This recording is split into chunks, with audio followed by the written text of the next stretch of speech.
মানুষের জীবনে নিঃশ্বাসের বিশ্বাস নেই। হ্যাঁ, এ কথাটি আমরা সকলেই জানি এবং হাতে নাতে অনেকেই পেয়েছে। তাই কখনো অন্যের সম্পত্তি ভোগ করবেন না। অন্যের সম্পত্তি বা অন্যের টাকা পয়সা ভোগ করা থেকে বিরত থাকুন। মানুষকে বিভিন্নভাবে হেনস্থা, ছোট করা, বিভিন্ন মিথ্যা কথা বলে অপমান করা থেকে দূরে থাকুন।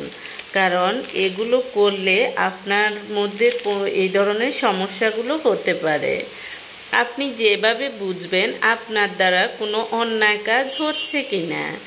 যদি আপনি দেখেন আপনার চেহারার লাবণ্যতা কমে যাচ্ছে, স্মৃতিশক্তি কমে যাচ্ছে, রিজিক কমে যাচ্ছে, অর্থাৎ রোগ ব্যাধির কারণে আপনি খেতে পারতেছেন না, অথবা আপনার আয় রোজগারও কমে যাচ্ছে, রোগ ব্যাধি বেড়ে যাচ্ছে, দেখে আপনি দিন দিন অসুস্থ হয়ে যাচ্ছেন, জ্ঞান বুদ্ধি লোপ পাচ্ছে, হতাশা বেড়ে যাবে, আপনার সব কিছুই আছে তারপরেও আপনার কাছে হতাশ লাগবে, লজ্জা শরম কমে যাবে, অর্থাৎ অন্যায় করেও অনুতপ্ত হবে না। এই ধরনের মানুষ। ন্যাক কাজে অনীহা জন্মায়। ভালো কাজ করতে ভালো লাগে না, খারাপ কাজ করতে ভালো লাগে। এসব মানুষের গুনাহের কাজগুলো করতে ভালো লাগে। মানসিক শান্তি নষ্ট হয়ে যায়, অর্থাৎ মনের মধ্যে শান্তি থাকবে না, সবসময় অস্থির অশান্তি থাকবে। তাই নিজে ঠকবেন কিন্তু অন্যকে ঠকাবেন না। এতিমের সম্পদ ভক্ষণ করবেন না।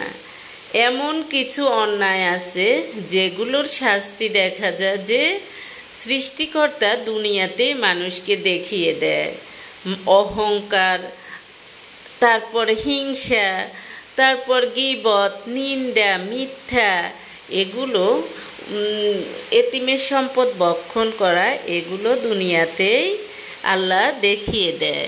এমনকি কিছু শাস্তি পরকালের জন্যও রাখেন। কেউ আপনাকে কষ্ট দিলে সবচেয়ে সুন্দর প্রতিশোধ হলো কারো প্রতি কোনো রকমের অভিযোগ, অপবাদ, ক্ষোভ, ঘৃণা না রেখে মানুষটাকে ভুলে যাওয়া। নিজেকে কখনো সবার সামনে জাস্টিফাই করতে যাবেন না।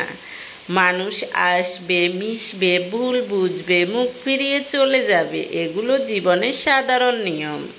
এই নিয়ম বদলানোর ক্ষমতা কারও নেই। এগুলো করে দেখবে তোমার ভিতর আর কোনো ধরনের অস্থিরতা নেই, আক্ষেপ নেই, হতাশা নেই। তোমাকে কেউ ঠকাচ্ছে, অপমান করছে, মিথ্যা অপবাদ দিচ্ছে, তুমি এগুলো করবে, তাহলে এগুলো বলতে তুমি কোনো ধরনের কিছুই মনে রাখবে না, ভুলে যাবে।